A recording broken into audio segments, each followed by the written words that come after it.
नमस्कार, आप देख रहे हैं सिटी सेंटर शो। मुंबई से मैं हूं पूजा भारद्वाज। सबसे पहले बात करते हैं देश भर में बढ़ते कोरोना वायरस के मामले की।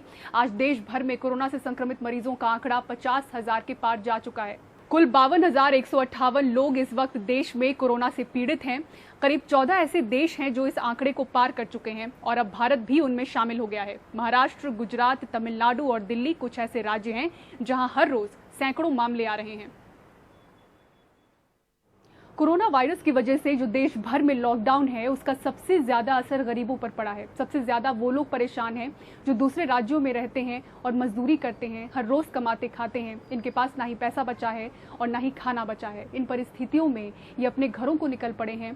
कुछ लोग साइकिल पर सवार हैं और कुछ लोग पैदल ही चल रहे हैं। आज हमारे सहयोगी सोहित मिश्रा ने पूरा दिन महाराष्ट्र में फंसे ऐसे ही मजदूरों का हाल जानने की कोशिश की। आपको बता दें कि कई किलोमीटर चल रहे इन लोगों में बच्चे भी शामिल हैं और गर्भवती महिलाएं भी।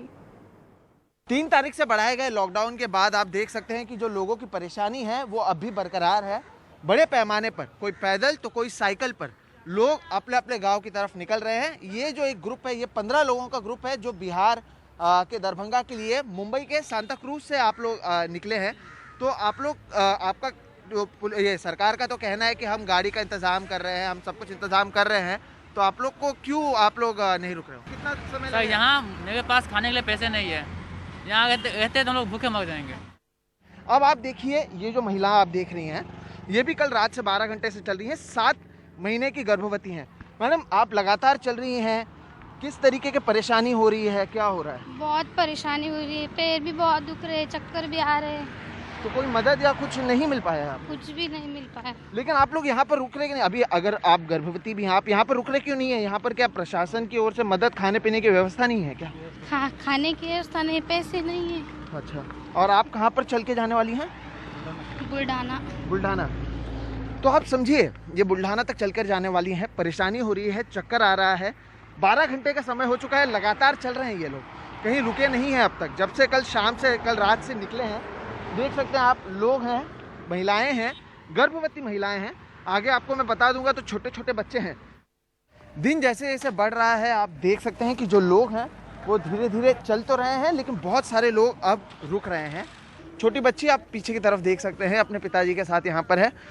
और इसी तरीके से अब इंतज़ार होगा धूप कम होने का, जिसके बाद एक बार फिर से ये मजदूर आगे निकलेंगे। किसी के पास केवल नमकीन है, किसी के पास बिस्किट है, किसी के पास कुछ भी नहीं है खाने के लिए।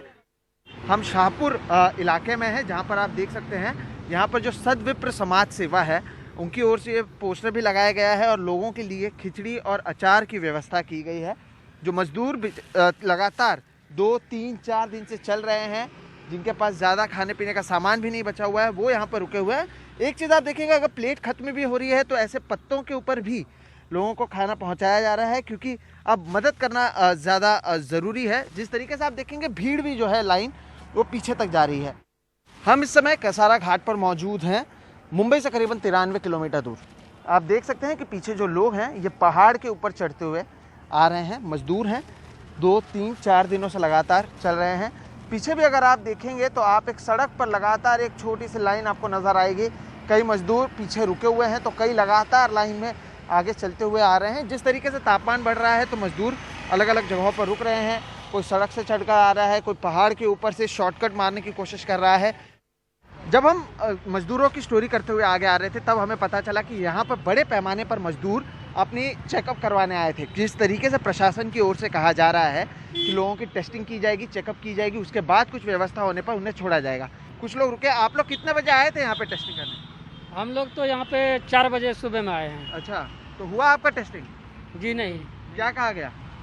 वो बोला कि लाइन में लगो। लाइन में पहले से, हमसे आने से पहले कतार में यहाँ से वहाँ तक लगा हुआ था। 4 बजे से पहले ही लाइन थी आप? हाँ जी। करीब 3 दिन और 3 रात लगातार चलते हुए मुंबई के दहीसर से ये जो मजदूर आप यहाँ पर देख रहे हैं, ये नासिक पहुँचे हुए हैं। ये बिस्किट खा रहे हैं क्योंकि इनके पास और कोई खाना यहाँ पर बचा हुआ नहीं है। आखिरी बार आप लोग ने खाना कब खाया था? आज देख रहे हैं कि बिस्किट खा रहे हो आप लोग। वो कल शाम को खाया था हम लोग। अच्छा, किसने दिया था? वो गुरुद्वारा में मिला था। गुरुद्वारा में? हाँ, तभी से कुछ नहीं मिला। तभी से कुछ नहीं मिला? नहीं मिला। आप सभी, मैं देख रहा हूँ, चप्पल भी निकाल के बैठे हैं। आप लोग लगातार चल रहे, पैर का क्या हाल है? छाला पड़ गया है पाँव में। अच्छा। हाँ देखो, अभी धोया नहीं दिखता है, ये देखो। इधर भी देखो, इधर भी देखो, और उसके पाँव में देखो छाला फूट गया। पैसा खत्म हो चुका है, खाना खत्म हो चुका है, लॉकडाउन खत्म नहीं हो रहा। और उसका असर आप यहाँ पर देख सकते हैं कि जो दिहाड़ी मजदूर थे, जो दिन भर कमाते थे, काम करते थे, अपना घर चलाते थे, अपना गांव में पैसा भेजते थे, अब उनके पास खुद के पास पैसा नहीं है। जब लोग बिस्किट दे रहे हैं तब बिस्किट खाकर वो अपना गुजारा करते हुए नजर आ रहे हैं। नासिक से कैमरा पर्सन प्रवीण जिरोहित के साथ सोहित मिश्रा, एनडीटीवी इंडिया। और मुंबई शहर में जिस तरह से कोरोना वायरस से संक्रमित मरीजों का आंकड़ा लगातार बढ़ता जा रहा है, अब सख्त फैसला सुनाया गया है निजी डॉक्टरों को। यहां रजिस्टर्ड करीब 25,000 डॉक्टरों को नोटिस भेजा गया है और कहा गया है कि जल्द से जल्द कोविड-19 हॉस्पिटल में वो ड्यूटी ज्वाइन करें और कम से कम 15 दिनों तक के लिए यहां पर काम करें, नहीं तो कार्रवाई होगी। मुंबई में सभी डॉक्टरों के लिए कोविड ड्यूटी अनिवार्य हो चुकी है। सभी रजिस्टर्ड डॉक्टरों को कोविड अस्पतालों में कम से कम 15 दिनों की ड्यूटी करनी होगी। अगर इनकार करते हैं तो मेडिकल काउंसिल ऑफ इंडिया की आचार संहिता का उल्लंघन माना जाएगा और महामारी अधिनियम 1897 के प्रावधानों के अनुसार कार्रवाई की जाएगी। दरअसल कोविड मरीजों का इलाज कर रहे कई डॉक्टर और मेडिकल स्टाफ संक्रमित हो चुके हैं। ऐसे में डॉक्टरों की कमी को देखते हुए ये सख्त फैसला लिया गया है। इंडियन मेडिकल एसोसिएशन के स्टेट हॉस्पिटल बोर्ड के चेयरमैन डॉक्टर मंगेश पाटे ने इस सरकारी फरमान का स्वागत तो किया है, पर स्वास्थ्य कर्मियों के लिए सरकार के सामने 3 मांगे रखी हैं। ये जो डॉक्टर सेल्फलेस सर्विसेज दे रहे हैं, उनकी सुरक्षा की तरफ सरकार ने ध्यान देना चाहिए। उनके लिए एक इंश्योरेंस तुरंत लागू कर दिया जाना चाहिए। उनके लिए कुछ एक्स क्राइटेरिया अमाउंट, समझो किसी को कोविड के दौरान कुछ होता है सैड इंसिडेंट, तो उसके फैमिली के लिए एक एक्स क्राइटेरिया अमाउंट सरकार ने मान्य करनी चाहिए। और थर्डली, उनको सभी को हेल्थ केयर वायलेंस के अगेंस्ट प्रोटेक्शन मिलना चाहिए। ये मेरी मांग सरकार से रहेगी। जिन रजिस्टर्ड डॉक्टरों को अब कोविड अस्पतालों में काम करने का फरमान मिला है, उनमें से कुछ ने एनडीटीवी से बात की और बताया सुरक्षा सबसे बड़ी समस्या है। मुझे भी ये नोटिस मिला है गवर्नमेंट से कि हमको पैंडेमिक सिचुएशन, कोविड-19 पैंडेमिक सिचुएशन में ज्वाइन करना है। डॉक्टर की फ्रेटर्निटी के बिहाफ बोल सकते हैं कि हम डॉक्टर्स कभी भी अपने ड्यूटी से कतराते नहीं हैं। पहले भी जा चुके हैं, अभी भी टूट पड़ेंगे अगर ज़रूरत पड़े। लेकिन ये जो सिचुएशन है ये थोड़ा सा अलग है बाकी सिचुएशन से। कोविड-19 वाला सिचुएशन ऐसा है कि इसमें संक्रामक एलिमेंट बहुत ही ज़्यादा है और हमको अगर प्रोटेक्शन गियर नहीं मिलता है, full protection gear to see Covid patients, तो हमारा काम करना बहुत ज़्यादा मुश्किल हो जाता है। क्योंकि अगर खुद को हम प्रोटेक्ट नहीं कर सकेंगे तो हम बीमार पड़ जाएंगे, तो बाकी लोगों का क्या होगा। पर्सनल प्रोटेक्शन इक्विपमेंट PPE है, वो सही किस्म का मिलना चाहिए, जैसे उनको खुद को रिस्क ना रहे बीमारी की। और दूसरा, कुछ तो कन्वर्सेशन होना चाहिए डॉक्टर्स के साथ में, क्योंकि जब से कोरोना वायरस ये शुरू हुआ है तो नॉन कोरोना वायरस के काफ़ी पेशेंट हैं जिनको दुविधा हो रही है, जिनका इलाज नहीं हो रहा है, और काफ़ी सारे हमारे डॉक्टर्स टीम इनकी सेवा में लगे हुए हैं। हालांकि 55 साल से अधिक उम्र के डॉक्टरों को इससे छूट मिली है, लेकिन विपिन पंडित जैसे 60 साल से ऊपर के कई senior doctors non Covid patients के लिए लगातार काम कर रहे हैं। वो सीनियर सिटीजन डॉक्टर्स और paramedics non Covid emergency tackle करके जो नर्सिंग होम्स और हॉस्पिटल्स कोविड पेशेंट्स मैनेज कर रहे हैं, उनका बर्डन कम कर सकते हैं। स्टाफ की कमी के कारण सरकार सख्ती के लिए मजबूर है, लेकिन डॉक्टरों की चिंता भी बड़ी है क्योंकि राज्य में 200 से ज्यादा स्वास्थ्य कर्मी कोरोना संक्रमित बताए जा रहे हैं। मुंबई से पूजा भारद्वाज, एनडीटीवी इंडिया के लिए। कोरोना वायरस ने ट्रांसपोर्ट के कारोबार को बुरी तरह से प्रभावित किया है। अकेले दिल्ली में ही करीब 2000 करोड़ से ज्यादा का नुकसान हो चुका है और 20,000 से ज्यादा लोगों की नौकरियों पर संकट के बादल मंडरा रहे हैं। हमारे सहयोगी रविश रंजन शुक्ला की इस रिपोर्ट में देखिए पूरी खबर। जब से लॉकडाउन लगा हमारी गाड़ियाँ वैसे ही खड़ी है, कोई काम नहीं चल रहा है, हमारे पास पैसे भी नहीं है, ऐसे काम चला रहे हैं, थोड़ा बहुत करके इधर उधर। अमेठी के रहने वाले बबलू कुमार और उनके भतीजे ट्रक के इस केबिन में बीते 40 दिन से फंसे हैं। दिल्ली के सबसे बड़े संजय गांधी ट्रांसपोर्ट नगर की सड़कें वीरान हैं और हजारों ट्रक सड़क के किनारे खड़े हैं। लॉकडाउन के दौरान 20,000 से ज्यादा ड्राइवरों की रोजी रोटी संकट में है। हजारों लोग ट्रक छोड़कर गांव जा चुके हैं और कुछ जाने की फिराक में हैं। कुछ जैसे गुजरात में फंसे हुए हैं, अच्छा, कुछ यहाँ औरंगाबाद, नासिक में, लेकिन सब किसी न किसी तरह अपने गांव पहुंच रहे हैं, लेकिन दिक्कतें हो रही है। अब हम लोग यहाँ से कोई और नहीं है। तो अगर आप लोग चले जाएंगे तो ट्रक कैसे चलेगा फिर? यहाँ लौट कर कब आएंगे फिर आप? लॉकडाउन खुलने के बाद ही आएंगे, उसके बाद भी आए तो इतनी मुसीबत से पहुँचेंगे घर, तो उसके बाद भी तो आने का दिल ही नहीं करेगा, क्योंकि हम इतने कष्ट यहाँ झेल रहे हैं।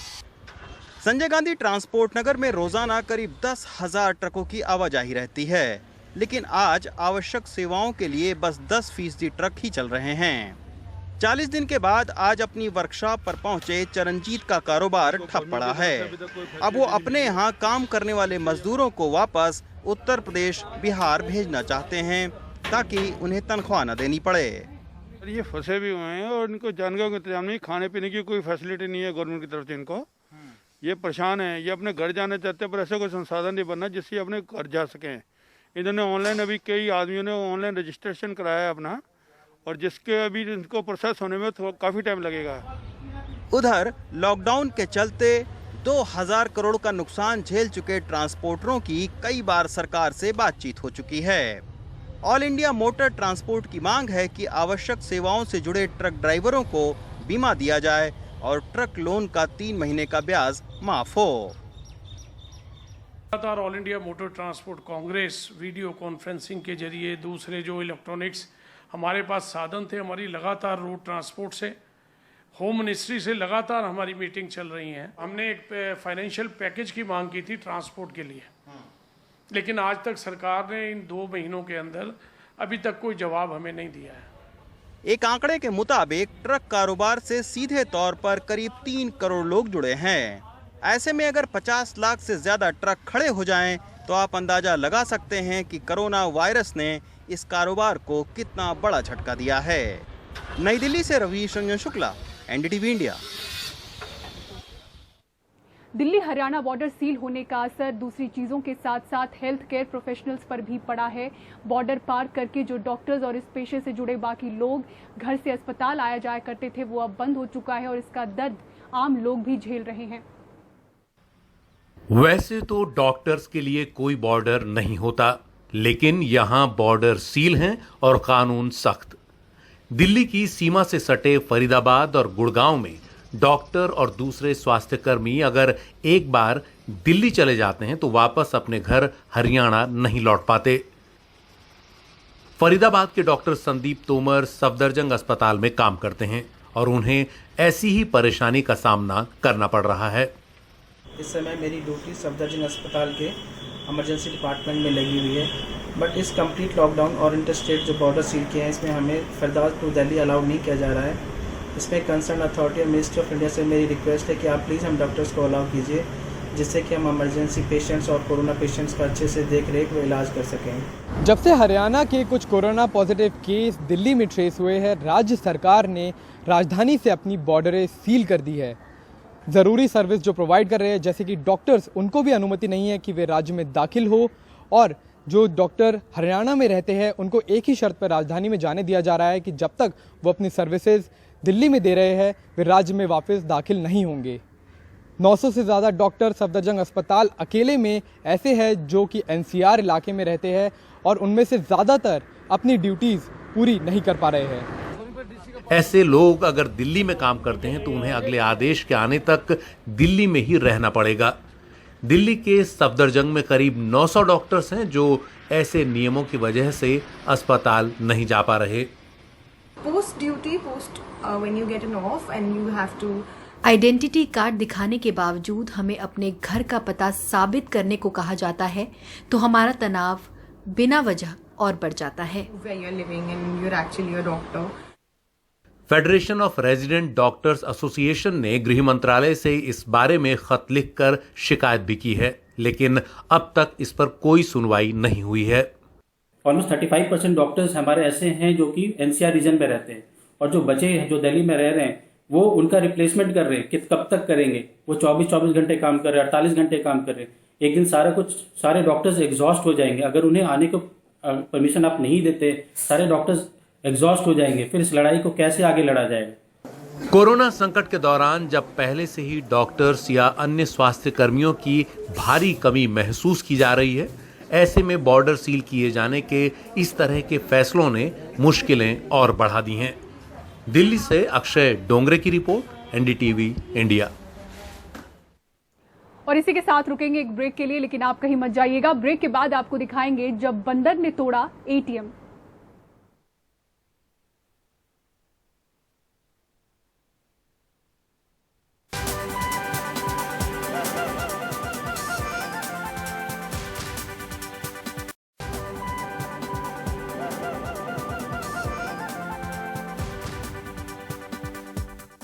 दिल्ली का वीवीआईपी इलाका साउथ एवेन्यू में स्टेट बैंक ऑफ इंडिया का एक एटीएम टूटा हुआ मिला। जांच पर पता चला कि ये किसी इंसान की नहीं बल्कि बंदर की करतूत थी।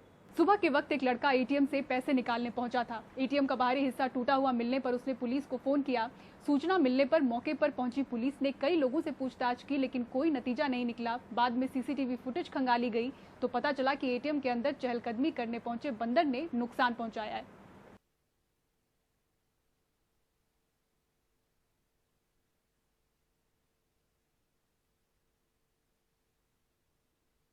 सिटी सेंटर शो में मेरे साथ फिलहाल इतना ही। खबरों के लिए बने रहें एनडीटीवी इंडिया के साथ। नमस्कार।